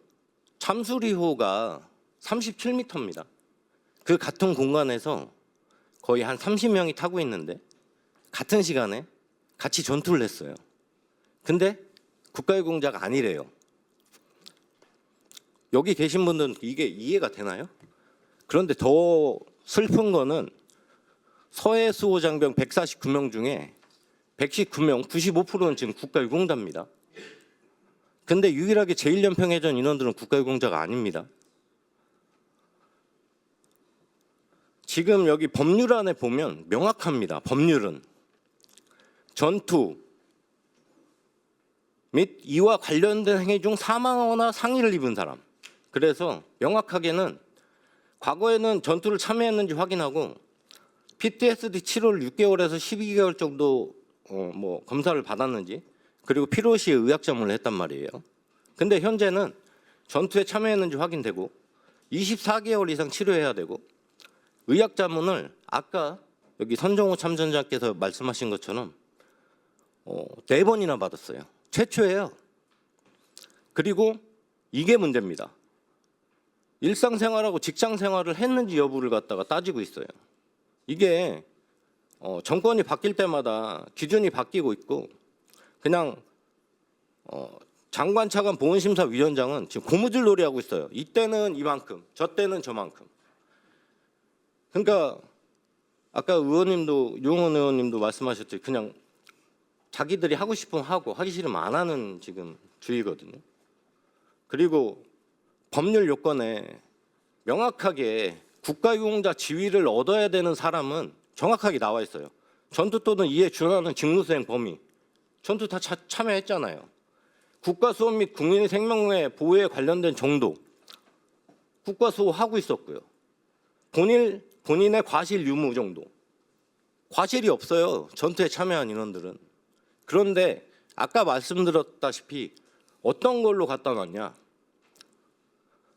일상생활의 제한과 직장생활의 제한. 그러니까 너는 대학교 졸업 이후에 여기 보시면 나왔거든요. 너는 대학교 졸업 이후에 특별하게 직장도 잘 다녔고, 그리고 가족들을 만나서 생활을 다 했고, 그래서 너는 일상생활하고 직장생활에 제한점이 없기 때문에 너는 국가유공자가 아니다라고 이거 판명을 했거든요. 이거 명확한 법률 위반이에요. 그런데 더 웃긴 거는 이거를 알고 저희가 재심을 신청합니다. 재심을 신청했는데 아무도 받아들여지질 않아요. 재심을 신청했음에도 불구하고 보훈부는 여기 주무관님 나오셨겠지만 재심의 권한은 장관이 권한을 갖고 있는데 그 권한을 지청장이나 청장한테 위임을 해놓은 상태예요. 그런데 참전자들이 청장을 찾아가서 재심을 요구했음에도 불구하고 거부당했습니다. 그래서 지금 제가 이런 개선 방안을 간단하게 말씀드리면 군 장애보상금에 대한 개선 방안은 지금 완벽하게 나와 있습니다. 그리고 법령이 빨리 통과되길 정말 빌어 의심치 않고, 단지 하나, 특수직무하고 전상자의 경우에는 퇴직 전에 심신장애 판정을 받아야 되는데 이걸 아예 모르고 있어요. 여기 앞에서 발표했듯이 누가 가르쳐주는 사람이 없었습니다. 그래서 이걸 아예 특수직무 및 전상자에 대해서는 퇴직 전에 심신장애 판정을 받을 수 있게 명문화하는 게 어떻는지, 이거는 의원님들께서 한번 생각해 주시면 좋을 것 같고, 국가유공자 개선 방안에 대해서는 제가 할 말이 정말 많은데 시간이 너무 오래 끌면 안 되니까 제가 아마 여기 계신 분들 보훈부에 가면 모든 등록관리과, 보훈심사위원회, 예를 들어 재대군인과 이런 과가 주 단위로 별로 어떤 업무를 하는지 매주 올립니다. 근데 2023년 7월 이후에 보훈심사위원회는 단 한 건도 올린 적이 없어요. 거기에 보시면 제가 법률 착오에 대한 부분을 명확히 제가 말씀드렸는데 국민참여 보훈심사위원단을 꾸렸거든요. 그러면 여러분들 제1연평해전 8명을 국민참여 보훈심사단이 심사를 했다고 하면 이 인원들 국가유공자가 됐을까요? 안 됐을까요? 근데 저거 2026년 2월 14일까지 저렇게 되어 있거든요. 몇 번 심사했는지를 알 수가 없어요. 그리고 두 번째, 아까 말씀드렸잖아요. 어떤 전투에 참여하고 국가 수호를 했고 본인 과실이 없으면 국가유공자 지위를 줘야 됩니다. 그리고 나서 국가유공자는 의사가 이 사람이 어느 정도 일상생활에 제한이 있고 노동력 상실이 있는지 판단을 해서 1급에서 7급까지 보상을 하기 시작해요. 그래서 국가유공자 딱 두 단계로 나눠지거든요. 그런데 여기 말씀하신 국가유공자가 안 됐다는 이분들의 말은 뭐냐면 국가유공자 지위조차 얻지 못했다는 얘기예요. 이걸 명확히 하셔야 됩니다. 전투에 참여했고 국가 수호를 했음에도 국가유공자가 안 된 거란 말이에요. 그래서 이걸 재심을 해달라고 요청을 했거든요. 그런데 보훈부에서는 답변을 뭐라고 했냐? 법률대로 했다. 그렇기 때문에 재심을 할 수가 없다. 아니, 일상생활에 제한하고 직장생활에 대한 문제는 명확하게 신체 등급을 낼 때 하는 거거든요. 근데 이걸 갖다 끌어다가 국가유공자 요건으로 주었단 말이죠. 그래서 이런 부분에 대해서는 오늘 나오신 분들이 이런 부분을 검토를 해주셨으면 좋겠고, 마지막으로 전창성 상사가 국방부 상위연금을 못 받았어요. 여기 지금 국방부 관계자분 나오셨는데 제가 한 가지만 얘기할게요. 이분이 장애보상금을 받았습니다. PTSD로. 그럼 아까 말씀드린 4천만 원 정도 받았겠죠. 근데 장애보상금에서 장애보상금을 받을 수 있는 기본적인 이분의 상태는 중등도 상태여야 돼요. PTSD가 중등도 이상이었을 때 장애보상금 4천만 원이 지급이 됩니다. 그런데 국방부에서 상위연금은 경증으로 판단했어요. 1등급에서 7등급이 있는데 12등급으로 판단했어요.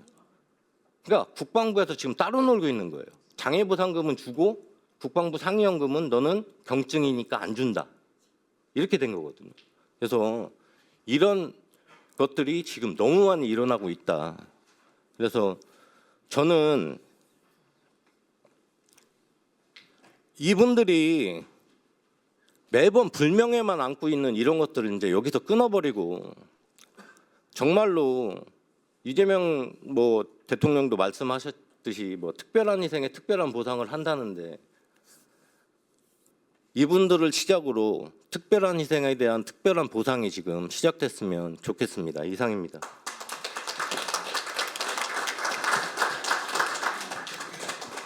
네, 문제점부터 개선 방안까지 좋은 말씀 감사드립니다. 우리 부처의 의견을 좀 듣기 전에 우리 국민의힘 정광재 전 대변인님께 좀 인사 말씀을 청해 듣고자 합니다. 모두 큰 박수 부탁드립니다.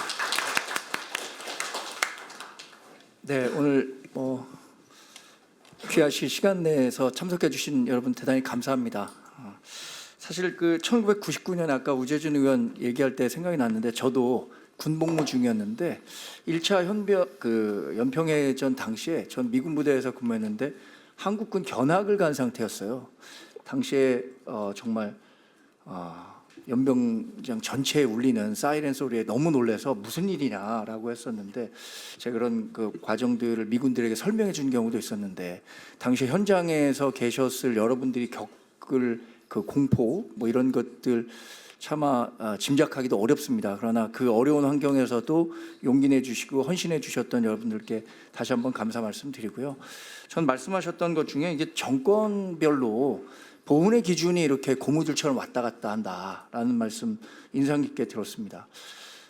저희 아버님은 6.25 전쟁 참전을 하셔서 국가 유공자로 굉장히 나중에 돌아가신 후에야 지정을 받으셨는데 그 국가유공자 지정도 처음에는 굉장히 엄격히 적용이 되다가 나중에는 보훈의 대상을 넓히는 쪽으로 확대된 것으로 알고 있거든요. 근데 정권이 바뀌는데 과거에 대해서 그 기준이 앞으로 넓어지면 넓어져야지 그 기준이 좁아지면 안 될 거라는 생각을 하게 됐습니다. 그런 제도적인 일이나 관련해서는 여기에 참석해 주신 의원분들께서 열심히 더 노력을 해 주실 거라고 생각이 들고요. 한 분 한 분이 보이지 않는 곳에서 뭐 국가와 공동체를 위해서 헌신하고 있다는 데 대해서 대단히 감사하고 오늘 다시 한번 자리 마련해 주신 배현진 의원, 유영원 의원 감사드립니다. 고맙습니다. 네, 감사합니다. 다음은 국방부 군인재해보상과의 정주라 과장께서 전후지연성 PTSD 지원 정책에 대한 국방부 의견을 발표하겠습니다. 여러분 큰 박수 부탁드립니다. 저 과장님, 네, 말씀하시는데 제가 끊어 죄송합니다. 지금 우리 그 용사들과 안 대표님이 이렇게 쭉 말씀도 주시고 백 교수님 영상도 나왔는데요. 먼저 주신 자료집에 그 좋은 말씀들은 여기 있으니까 오늘 주셨던 말씀과 그 질문들 가운데서 조금 답변을 해주시면 어떨까 제가 제안을 좀 드리겠습니다. 네, 알겠습니다. 네, 안녕하십니까. 국방부 군인재해보상과정 서기관 정주라입니다. 아까 이제 행정사님께서도 말씀하셨다시피 얼마 전에 전창성 원사님께서 저희 상위연금에 대해서 재해보상 심의회 심의를 받으셨습니다.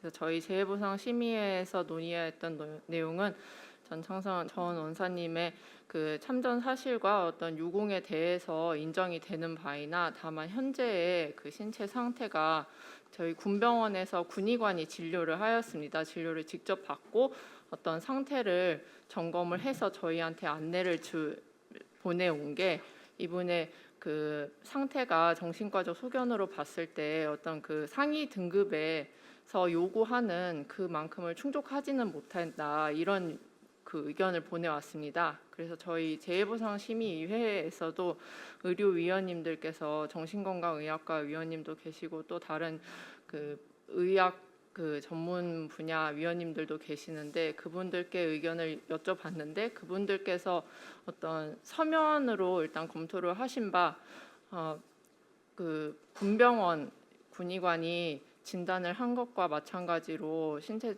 정신적인 등급이 상위 연금의 수준에 도달하는 그런 정도의 등급은 아니라고 판단을 했습니다. 그래서 저희가 상위 등급에 도달하지 못했기 때문에 일단은 상위연금 대상이 되시기는 힘드시겠다고 그렇게 상위연금 비해당 결정을 해서 알려드렸습니다. 다만 이 상위연금이라는 것은 현재 시점에서의 신체 등급, 신체 상태를 보고 저희가 판단을 하는 것으로서 향후에 신체 상태가 더 악화되실 경우에 다시 신청을 하실 수도 있고 현재 상태에 본인이 판단을 하셨을 때 어떤 군병원이나 아니면은 그 의료 전문위원들의 판단이 잘못됐다고 판단이 되실 경우에 재심을 신청하시거나 아니면 행정소송으로서 다시 신청을 하실 수도 있음을 알려드립니다. 그럼 제가 하나 여쭤볼게요. 네. 그러면 장애보상금에서는 네. 중등도라고 해서 9급으로 해서 4등급이 나왔어요. 예, 그것도 그렇습니다. 동일하게 국군 수도병원 군의관이 판단을 했겠죠?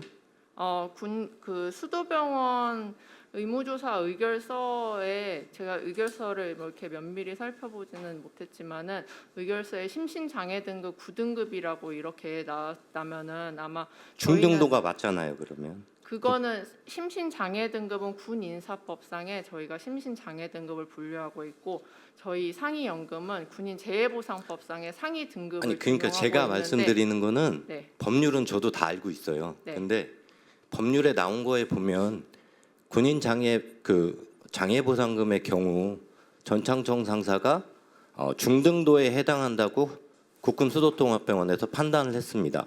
그런데 군인재해보상법상에 나온 지금 말씀하신 대로 국방부 상위연금에서는 12급 타각성이라는 즉 뭐냐면 지금 현재 아주 경증이라고 판단을 했던 거예요. 그래서 이 부분에 미스매치가 있었고 두 번째는 뭐냐면 전창성 상사의 경우에는 어깨만 다친 게 아니라 엘보도 다쳤단 말이에요. 근데 이번에 장애 그 진단서에 보면 엘보 부분이 빠져 있어요. 네, 저희 그 자료 중에는 저희가 일단 저희한테 주신 자료에 대해서는 다 판단을 했다고 생각했는데 저희가 만약에 누락한 것이 있다고 생각되시면은 그 부분을 다시 저희한테 보내주시면 저희가 다시 심의하도록 하겠습니다. 네. 일단 네 원사님께 네, 네. 예, 말씀 쭉 하시죠. 네, 감사합니다. 네, 그래서 원사님께 이번 그 저희 심의회 결과에 대해서는 저희도 굉장히 심의회에서 저희가 그 논의를 많이 했습니다. 어떤 이 그 전상이라는 그런 특수한 상황에 대해서도 어려움에 대해서도 많이 논의를 했고 어떻게 하면은 이런 거를 좀 풀 수 있을까 논의를 했지만은 현재 현행법상의 기준에 도달하지 못하는 거를 저희가 어떻게 이렇게 그 넘어서기에는 조금 제약이 있어서 저희가 말씀을 이제 결과를 알려드리면서도 굉장히 송구한 점이 있었습니다. 다만 이제 원사님께서 향후에 다시 저희한테 신청을 해주시거나 아니면은 재심을 신청해주시면 그때 또 다시 검토를 하도록 하겠습니다. 감사합니다. 아마 제가 마지막으로 하나만 더 제가 말씀드리겠습니다. 제가 149명 천안함 민원들도 간부들 그리고 제1연평해전 제2연평해전 간부들이 유일하게 국방부 상위연금을 못 받은 인원이 몇 명이죠? 죄송합니다. 저희가 그 상위연금 인원을 제가 오늘은 다 파악을 하지 못하고 와서 제가 알고 있기로는 전창성 상사가 지금까지 네, 유일한 저기 걸로 알고 대표님, 있습니다. 안 대표님, 오늘 일단 서 기관님 그 말씀 다 하셨습니까? 준비하신 말씀. 과장님 준비하신 네. 말씀 다 하셨습니까? 제가 준비한 발표를 드려도 될까요? 네. 자, 제가 정리를 좀 하겠습니다. 예, 아니 제가 아까 드렸던 말씀은 과장님 준비하신 발표는 발제문에 저희가 너무 잘 담겨 있어서 그걸 축약해서 말씀을 해주시고 실제 오늘 오셔서 이제 사례 발표를 해주신 것들 중에 국방부가 이전에 하셨던 말씀 말고 새로이 검토하실 만한 말씀이 있는지를 제가 여쭸던 거거든요. 혹시 지금 그런 부분이 있을까요? 지금 우리 안 대표님 말씀하신 어떤 국방부 내에서의 그 판단에 대해서도 약간 상식적으로 이 용사들이 납득이 안 가는 부분이 있다라고 지적해 주신 부분에 대해서 지금 다시 신청하라 이런 말씀을 하셨는데요. 네, 국방부가 다시 검토할 수 있는 여지도 있습니까? 예, 상위연금에 대해서 다시 신청해 주시면은 재심을 신청해 주시면 저희가 검토를 또 해보도록 하겠습니다. 예. 그리고 오늘 준비하신 말씀 중에 이 말씀 꼭 하셔야 되겠다라는 말씀이 있으실까요? 꼭 뭐 드려야 되겠다는 말씀은 없고 제가 일단 발제를 준비를 했는데 발제 내용에 대해서는 이제 다들 공감을 하시는 것 같아서 네, 저는 발표는 그만하도록 하겠습니다. 감사합니다. 제가 굳이 이렇게 좀 개입을 해서 진행을 한 까닭은 오늘 이 자리에 오신 국방부 우리 군인재보상과장님이 우리 용사님들과 뭐 서로 이렇게 그 입장을 완전히 달리해서 그러지는 않으실 겁니다. 대한민국 국민이시고 맡은 공감대가 있을 텐데 그럼에도 불구하고 이 말씀을 지금 어려운 말씀 하신 가운데 국방부의 입장이 무엇인가 이 자리에서 살아있는 말씀을 해주시는 게 더 중요하다 싶어서 좀 제가 개입을 하게 됐습니다. 그러면 참고로 말씀드리면 그 오늘 사실 국방부 이제 과장님 모신 거는 저희 의원실에서 특별하게 이제 부탁을 해서 나오시게 됐습니다. 사실 나오시기 쉽지 않은 상황이었는데 어렵게 나오셨다는 말씀 참고로 드리고요. 그리고 우리 용사님 그리고 안 대표님 관점에서 볼 때 굉장히 미흡하고 아쉽고 이런 점이 많으실 텐데 제가 알기로는 아까 과장님 말씀하셨지만 국방부도 어떤 법령에 제한 이런 것 때문에 밖에서 볼 때 아쉽고 답답한 점이 있는 부분도 있다고 보고요. 국방부에서 앞으로 전향적으로 또 검토를 하시겠다고 하니까 이제 그런 부분도 감안해서 이렇게 좀 들어주시면 좋겠고요. 과장님 그렇죠? 네. 예, 감사합니다. 마찬가지로 우리 보훈부 등록관리과의 최은실 사무관님도 오셨는데요. 뭐 제가 같은 방식으로 말씀 여쭈겠습니다. 이 지금 발제문에는 저희가 다 좋게 열심히 준비해 주신 말씀 읽었기 때문에 아마 오시기 전부터 우리 참전용사들이 고민하시는 지점에 대해서는 뭐 저희보다 더 익히 알고 계실 테고요. 오늘 이 자리에서 또 새로이 말씀 들으신 분도 많은데요. 꼭 이 점에 대해서는 뭐 보훈부에서 노력할 수 있다라는 부분이라던가 아니면 하겠다라는 부분 짚어주실 부분이 있습니까? 예, 안녕하세요. 저 보훈부 등록관리과 최은실 사무관입니다.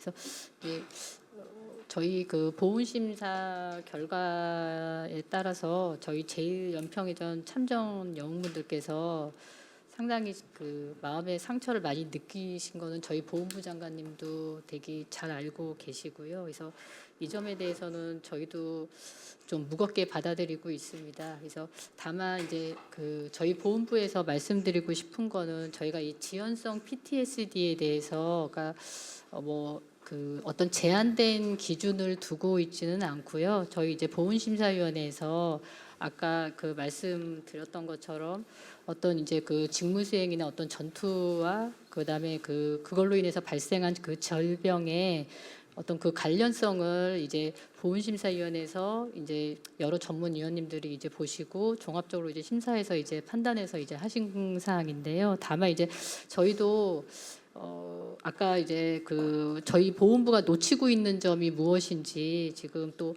저희가 좀 더 뭔가 좀 개선할 사항이 있는 거나 좀 미흡한 부분이 뭐가 있는지 좀 오늘 이 자리에서 저희는 좀 잘 좀 경청하는 입장으로 나왔습니다. 그래서 잘 듣고 저희가 또 다시 한번 좀 잘 검토하겠습니다. 예. 예, 고맙습니다. 진행해 주십시오. 네, 감사합니다. 그러면 오늘 또 아주 귀한 내빈께서 우리 세미나에 참석을 해주셨는데요.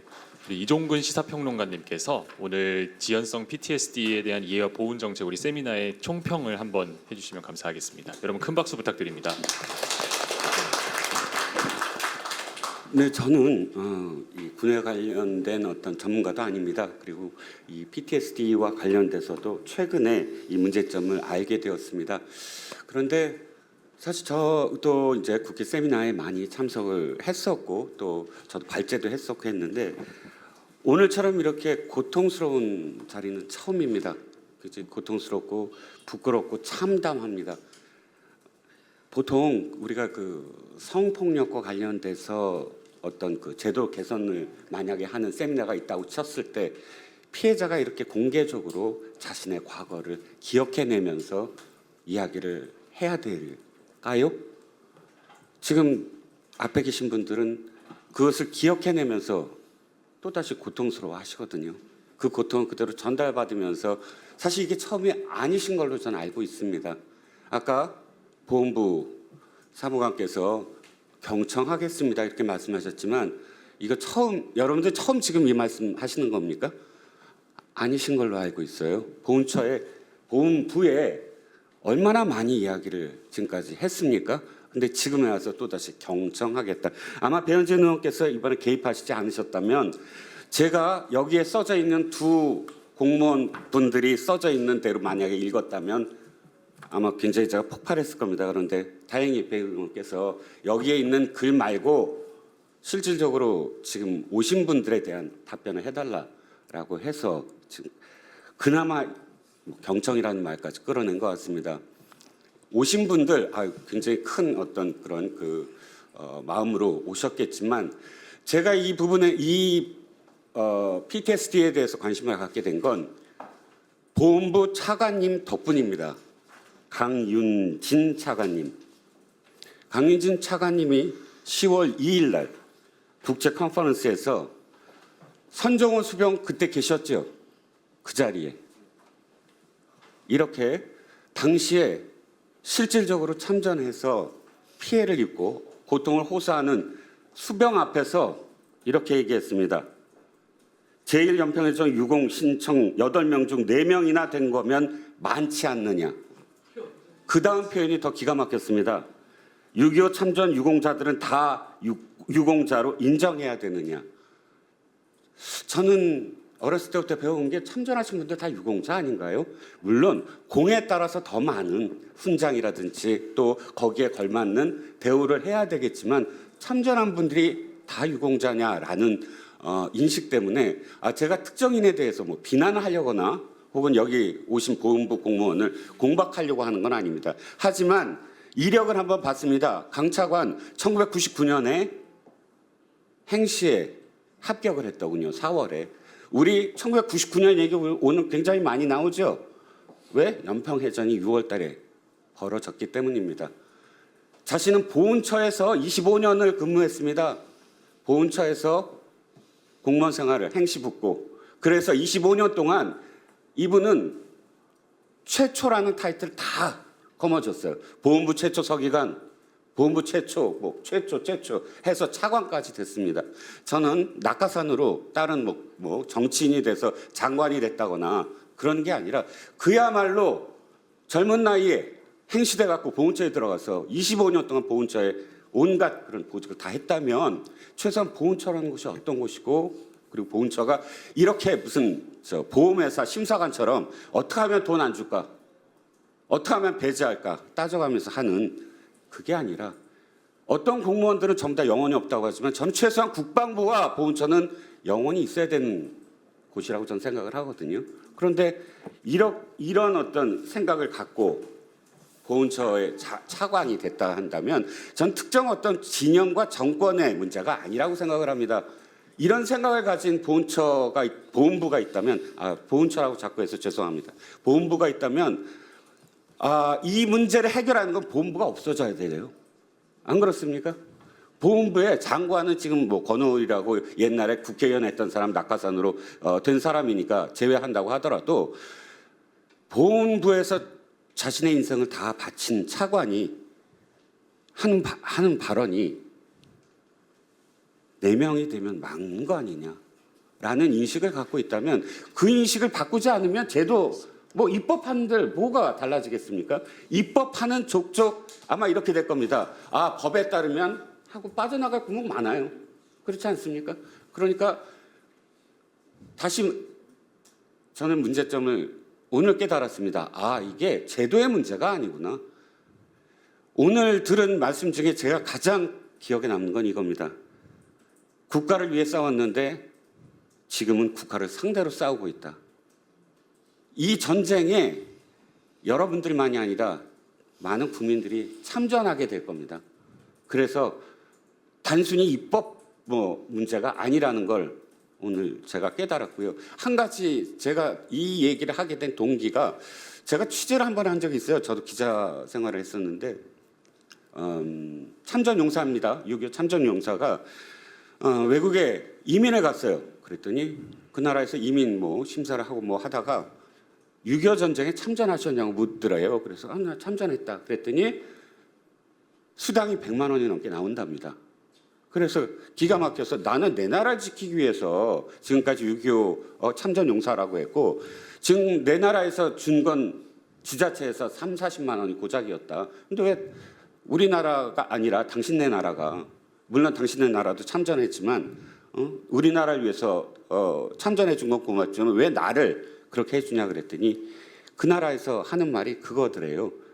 그건 우리가 당신의 나라를 위해서 참전한 게 아니라 자유를 지키기 위한 전쟁이었고, 그 전쟁에 대한 보상은 그 국경의 문제가 아니었다. 너무너무 부끄럽다라는 겁니다. 그 참전용사가. 그 나라는 어떻게든 발굴을 해서 찾아내서 지원을 해주고 보상을 해주고 하려고 하는데, 우리나라는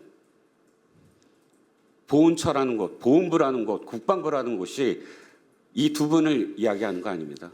어떻게 하면 돈을 안 줄까? 어떻게 하면 법대로만 할까?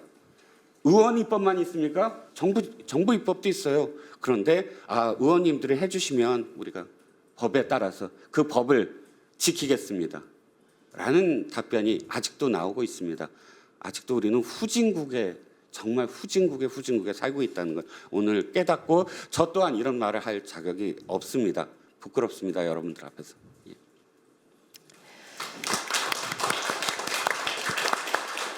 감사합니다. 네, 감사합니다. 제가 실은 오늘 이 행사가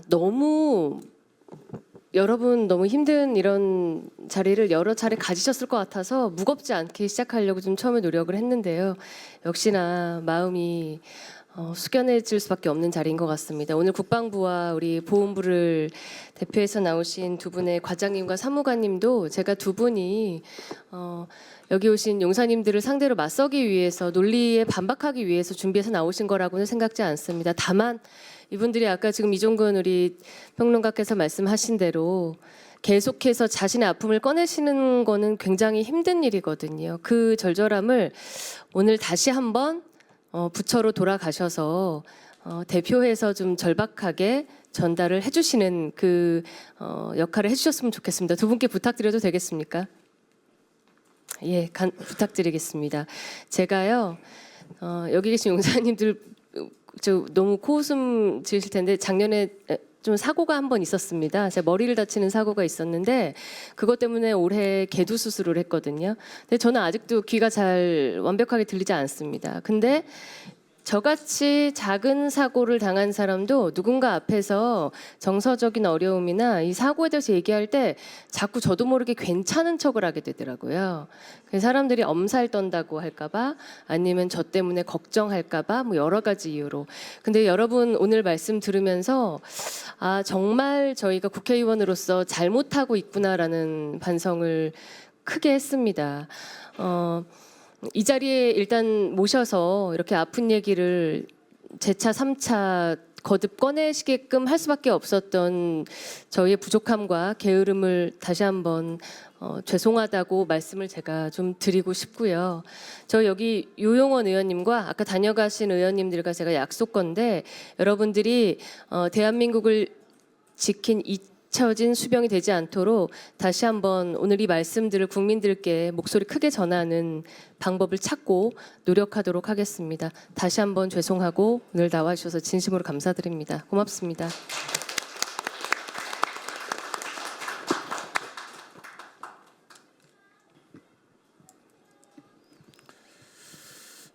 배 의원님께서 제가 생각하는 것 똑같은 말씀을 해주셨습니다. 저는 첨언해서 조금 말씀드리면 우리 존경하는 이종근 평론가님께서 이제 부끄럽다는 말씀을 드렸는데 저도 시작하면서 군사 분야만 오래 담당했던 전문 기자 출신으로 송구스럽다는 말씀을 드렸는데 더욱 송구스러운 마음이 생겼다는 말씀 올립니다. 아까 선종호 참전용사님께서 말씀하신 국가를 싸웠는데 이제 국가와 싸우게 됐다는 말씀하신 거 정말 저도 굉장히 가슴이 와닿고 또 우리 전창성 원사님 말씀하신 행사할 때만 위해 주는 척 하는 이유 말고 실질적인 변화가 있으면 좋겠다. 이 대목도 제가 제2연평해전 행사라든지 뭐 연평도 포격도 행사 이런 행사를 나름 이제 참석한다고 했지만 실제로 저는 또 이런 면이 있지 않나 다시 한번 반성하는 계기가 됐습니다. 제가 기자 시절에 보훈부도 오랫동안 담당했었는데 과거에 이 독립유공자 포상 관련해서 그 유족들 후손들의 신청에 의해서만 이제 독립유공자 발굴 포상이 이루어지다가 어느 순간부터 이제는 나라가 나서서 적극적으로 발굴 포상을 해야 된다 이런 이제 정책으로 바뀌었습니다. 그래서 실제로 후손들이 그런 신청이 없어도 정부가 발굴해서 독립유가로 포상해 주는 사례들이 늘어나는데 저는 이 참전 영웅에 대한 이런 보상이야말로 이제 정말 나라가 나서서 본인들이 아까도 말씀하신 본인들이 내가 이랬고 이 말씀하신 게 얼마나 그때마다 참담하신 심정이겠습니까? 그래서 이거야말로 이 사안이야말로 나라가 나서서 적극적으로 정부가 나서서 해야 된다 이런 생각을 하고요. 저도 국회에서 그런 점에서 적극적으로 좀 도움이 될 수 있도록 노력하겠습니다. 다시 한번 감사드립니다. 네, 감사합니다. 네, 이것으로 오늘 전후 지연성 PTSD에 대한 이해와 보훈 정책 세미나를 모두 마치도록 하겠습니다. 가시는 길 잊으신 물건 없으신지 잘 살펴주시기 바랍니다. 귀한 시간 내어 먼 길 와주신 모든 분들께 감사드립니다. 감사합니다.